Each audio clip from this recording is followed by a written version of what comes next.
Group 6 have investigated the negotiations which led to Walt Disney acquiring Fox assets on the 20th of March 2019. At the time, 21st Century Fox was one of the world's leading entertainment providers, reaching more than 1.8 billion subscribers daily. So why were they interested in selling? Companies in the media industry are faced with many challenges in the complex and ever-changing business environment, and many companies are restructuring as a result. There were three main driving factors influencing Fox's interest and motivation to enter into negotiations to sell Fox assets. The media industry was changing, and the aspects of the company that Fox chose to sell had experienced a decline in revenue in recent years. Selling these assets would give Fox the opportunity to focus their efforts on areas which were less vulnerable to the threats of online ads and streaming, such as news and live sporting event broadcasting. Fox shareholders stood to benefit substantially from the acquisition of these assets. 21st Century Fox had an approximate debt of $13.7 billion, which Disney would acquire. Lastly, Fox was experiencing a rather volatile period. They had just announced a deal to take control of Sky, but this merger was delayed pending UK authority approval. These political struggles were also met with a sexual harassment scandal in the US and a phone hacking scandal in the UK. For Disney, the acquisition was motivated by a desire to improve their ability to provide consumers around the globe with additional appealing content and entertainment options. Also, Disney would be expanding their portfolio, acquiring hugely successful characters such as X-Men, The Simpsons and Avatar, as well as National Geographic. This acquisition would increase Disney's powerful image and reputation as a global entertainment company substantially. They would benefit from the addition of international properties such as Star in India and Fox's 39% share in Sky in Europe. Back in 2008, Disney only accounted for 10.5% of the US box office. Through strategic acquisitions, such as Marvel and Lucasfilm, this increased. The acquisition of Fox would give them near unprecedented control over the entertainment industry. The preparation for the negotiation began rather casually as Robert Iger and Rupert Murdoch united for a friendly chat and a glass of wine. Iger and Murdoch were originally good acquaintances due to the communications between their movie studios in the past. Throughout the years leading up to the negotiation, they have reportedly met time to time to discuss the ups and downs of the media world and its future. Both Iger and Murdoch agreed that they both focused on their interests rather than positions. Iger previously said in an interview, "We genuinely like and respect each other." This mutual respect and previous history resulted in knowledge-based trust throughout the negotiation process, promoting dependence and commitment from both parties, leading to a smooth and cordial negotiation process, which in turn led to a healthy relationship afterwards and ensured commitment long-term from all involved. Discussions between 21st Century Fox and Verizon were published, which led to Fox's reservation point of $45 billion being leaked. Disney then became aware of Fox's BATNA, but Fox were not aware of Disney's. This gave Disney an insight to avoid leaving value on the table. Beginning in August 2017, initial negotiations were distributive, whereby an acquisition of assets were proposed. Both parties discussed what assets were negotiable and to be divided to achieve desired outcomes. Disney reciprocated by using highball tactics in their initial bid of $52 billion for the Fox assets, which were valued at $47 billion. It wasn't long until external parties got involved by showing their interest in the acquisition of Fox. Disney shifted to an integrative style by expanding their pie in order to outbid the competition and see the acquisition through. Comcast, Verizon and Sony also showed interest in purchasing Fox's assets in 2017 when word of Iger's and Murdoch's acquisition talks circulated throughout the media industry.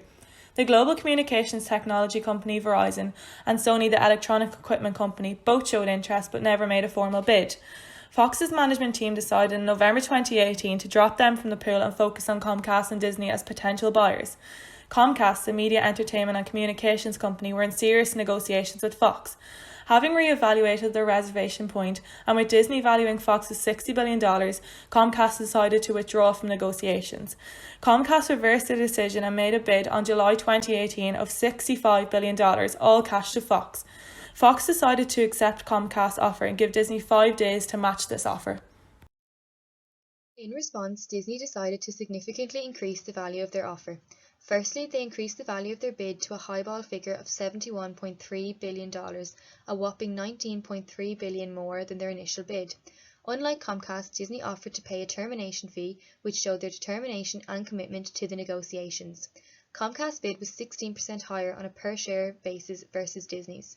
Therefore, on the 20th of June 2018, the Walt Disney Company recognised the appealing desirability of a cash sale for 21st Century Fox. They decided to change their form of considerations to a 50-50 cash and stock $71.3 billion offer. This offer was the equivalent to $38 per share for 21st Century Fox, $10 more than their earlier offer. Moreover, this offering was $3 more per share than Comcast's offer. For this reason, 21st Century Fox viewed this offering by Disney as superior to that of Comcast's. Fox was originally valued at a net worth of $47 billion, and Disney's final offer was $71 billion. This was a classic corporate control contest whereby two potential buyers were divested and one was left waiting in the wings. Although Comcast was somewhat of a low-power individual during these negotiations, they compromised Disney's power and influenced an added gain on Fox's behalf. Comcast did not receive the level of engagement required to make another offer, but they also wanted to avoid the winner's curse, whereby excessive concessions are made, resulting in a small share of the bargaining pie. Disney maintained a mixture of a compromising and soft bargaining style, using quick, candid and direct negotiations. Iger valued preparing and exploring all parties' interests, even if this meant disclosing his own interests, giving the other party a bargaining advantage. It was Fox who had the most control throughout the negotiations, ultimately receiving the most gains.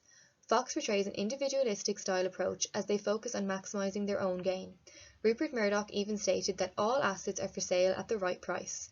This statement showed that Fox were out to maximise their own profits. Fox maintained a distributed bargaining style throughout, keeping the same assets on the table, refusing to expand the pie any further. This being said, Fox did not use a power or rights approach due to the relationship and respect Murdoch had for Iger. Instead, all parties focused on interests and Fox let two well-financed and motivated bidders compete for the assets. After Disney outbid Comcast, Comcast realised their walkaway point and withdrew from negotiations.